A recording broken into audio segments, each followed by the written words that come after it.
Hello, everybody, and welcome back to Quest for Truth. We today are in Luke chapter 14, verses 25 through 35.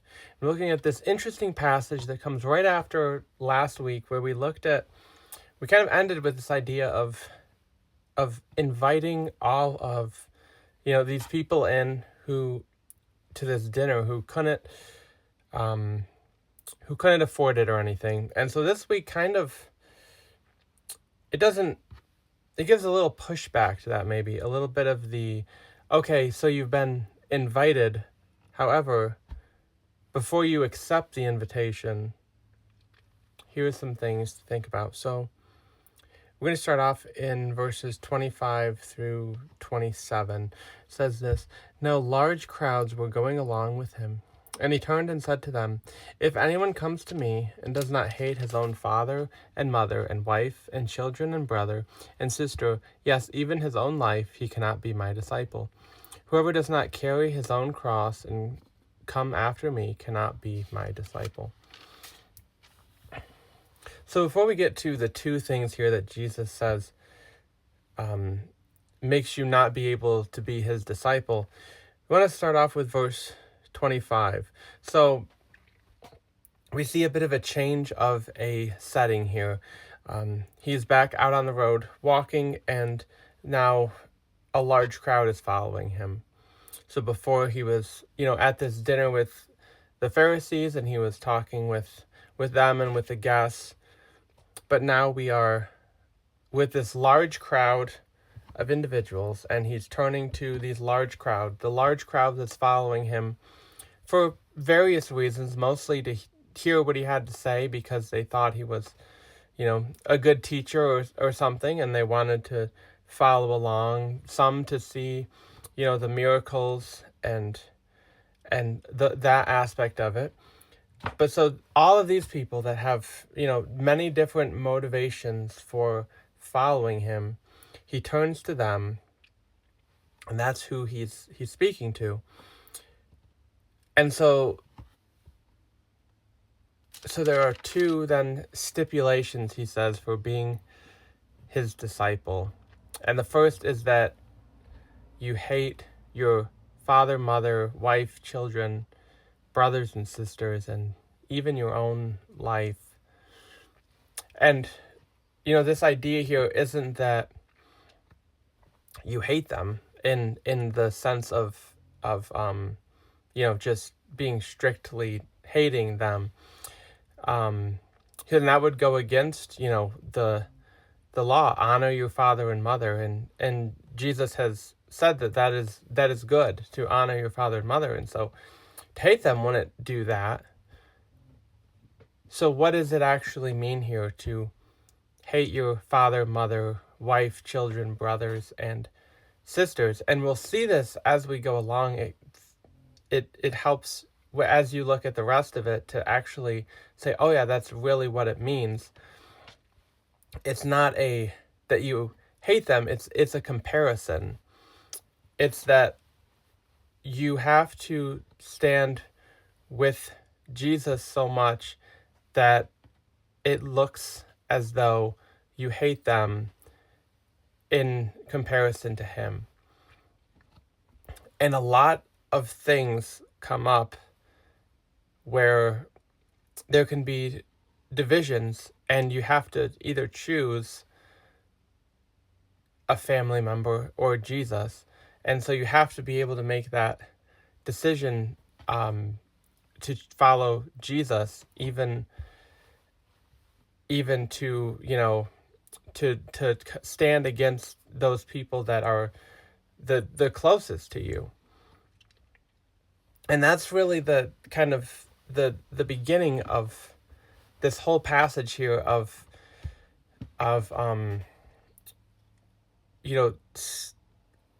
Christ above everything else.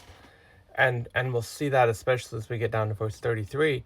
But that's the whole passage here, is really about putting Christ before our, in this case, our relationships, but also in our possessions and our, even our time and all of those things. Everything that we do for Christ.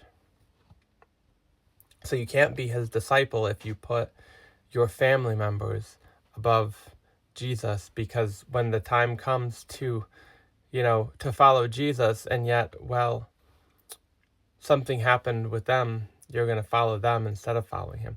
And that's not to say that, especially as, a husband or a wife or a parent, those things, your husband, wife, or children have a lot that you need of needs. And those needs, you can't follow God and not, love your wife or your husband or your children and do for them what needs to be done. And sometimes from an outside perspective, that could look as though, well, you're putting them before Jesus. But really, in doing those things, you're actually honoring God. And so it's not really the action, like I said, it's that comparison. It's not the act of doing something that would look as though you're hating them, but it's that you're doing for them because of Jesus. And that if you look in Ephesians in chapter 4 or 5, I think, it talks a lot about, and other places in the New Testament talks about, treating your husband and wife, and your children, and all of those aspects of being a Christian. And so, again, we're not hating them, but we're loving Jesus more than them. We're putting him first. And so, anything that we do for them, it's because we are doing it for Jesus, really. And then the other thing that he says, you can't be my disciple if you don't carry your own cross, if you don't bear the burden of whatever it is. And it's it doesn't really specify here as to what Jesus is specifically talking about. Is he saying, it comes right after he says, you must hate even your own life. And then it says, if you don't carry your own cross and come after me, you can't be my disciple. So is he speaking about your life? Is he speaking about, and I think so, because the cross is, this picture, we often think of the cross as the picture of salvation, of life, because of what we received from Christ as in his death. But the cross is really a picture of death. And so you see, he's saying here, if you don't really, prepare yourself for death, you can't be my disciple. There'll be a time, perhaps, and maybe not, but there'll come a time when something, again, and this is the kind of the extreme here, the extreme case, and it might not be your life that's on the line here, but it might be your job, or it might be your reputation with certain people, or it might be something else that's lesser than that. But this is like the extreme, to say everything between the smallest thing to the greatest extreme all falls within this category. So are you willing to die for Christ? And if you're willing to die for him, then you should be living for him in every aspect, prepared to set aside everything for him. And why does he tell us all of this?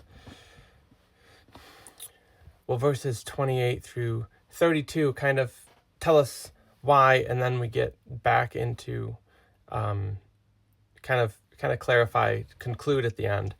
But 28 to 32 says, "For which one of you, when he wants to build a tower, does not first sit down and calculate the cost to see if he has enough to complete it?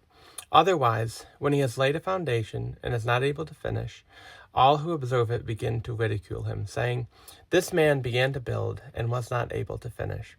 Or what king, when he sets out to meet another king in battle, will not first sit down and consider whether he is strong enough with 10,000 men to encounter the one coming against him with 20,000? Or else, while the other is still far away, he sends a delegation and asks for terms of peace." So again, we have these two different scenarios here. The first is building a tower. When you set out to build a tower or build a house or even a shed, a barn, whatever it is, when you set out to build something, you got to first sit down and make sure that you're able to afford what you're going to build. Make sure that you have the funds to do so. And even after that, to make sure you have all of the supplies that you need, to make sure that you've acquired, what you need to build the building itself and the roof and all of those aspects, the doors and all those things. You got to make sure you got to plan, you have to prepare. You have to make sure you have everything that you need to complete the project that you're setting out to do. And he says, or else you'll be ridiculed. If you lay a foundation, you're not able to finish, you'll be ridiculed. And they'll say, "This man began to build and was not able to finish." Or a king, when he sets out to meet another king, he considers, am I able to win this battle if I have fewer men than the other? Or else what do? Well, he'll send out a delegation. He's going to prepare. He's going to meet with, his generals, his lead men, and say, "Are we able to defeat this other king in battle? If not, we need a plan B. We need to ask for peace." So what's all this got to do with being a disciple? Well, it's about counting the cost of being a disciple. He said the cost, right? The cost is setting aside your life, setting aside all that you have, even the most meaningful and important things to you, setting them aside for Christ, living for him, fully for him, and using all that you have for him. And so, before this, right, the last passage, we had this invitation that was sent out, and all of these people from the streets came in. And now we have this, well, before you sign up, before you sign up, you should know what is actually at stake, what you're actually saying that you're going to put into this. And because, like it says here, you should consider it before you actually sign up, right? And being a Christian is not necessarily like signing up, but if you're going to be a Christian, you need to first consider what it means to actually be a Christian before you say, "Yeah, I'm going to be a Christian." You have to consider it, or else you'll look like a fool saying, "I was a Christian," or "I am a Christian," but then when something arises and saying, "No, well, I'm not a Christian anymore." How many times have we heard people say, "Well, my God wouldn't do that," and they either walk away from Christianity or reinvent their own Christianity because of it. But it's because they didn't consider what would be necessary, or what might be necessary, the the extreme here, the extreme case of what would really be necessary to follow Jesus and to be his disciple. And then he concludes in verses 33 through 35. So then, none of you can be my disciple who does not give up all his own possessions. Therefore, salt is good, but if even salt has become tasteless, with what will it be seasoned? It is useless either for the soil or for the manure pile. It is thrown out. He who has ears to hear, let him hear. So he wants everyone to know what he's talking about here. If you hear this, consider this. And he starts off verse 33. Again, really the fundamental piece of what he's saying here. You can't be my disciple unless you give up all of your possessions. Now, this doesn't mean, right? And we've talked about this, I think, with the rich young ruler. It doesn't necessarily mean that we have to go out and sell everything that we own. And, what good would that do? It might do good, and maybe is a good, but that's not usually what God calls us to do. And it really comes down to being a good steward of what God has given us. We aren't owners of anything. We're stewards. And God has set us here to be stewards of what he has given us, to use what he has given us for his glory and for his kingdom.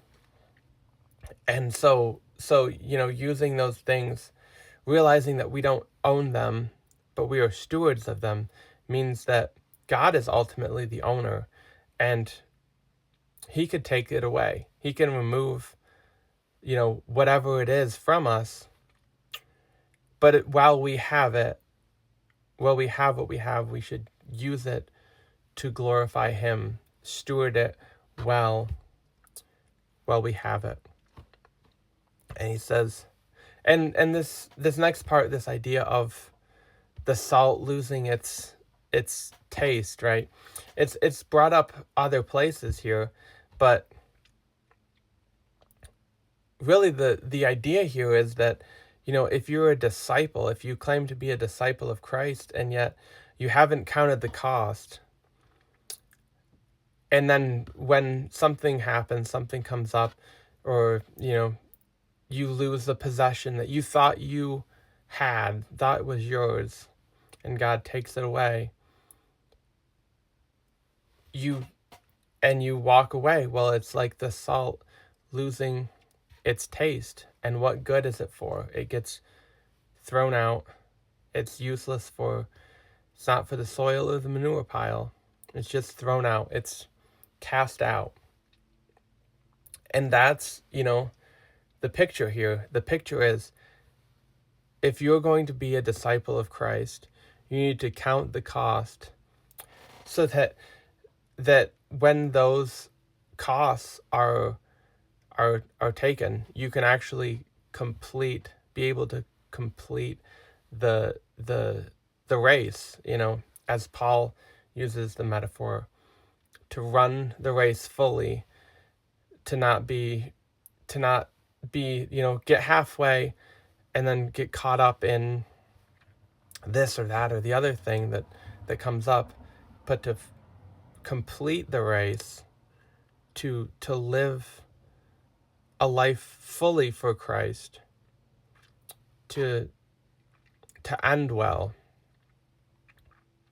That's something, it's easy to start off well, somewhat more difficult to kind of keep that going, but it's difficult to end well because there's a lot of time between the beginning and the end.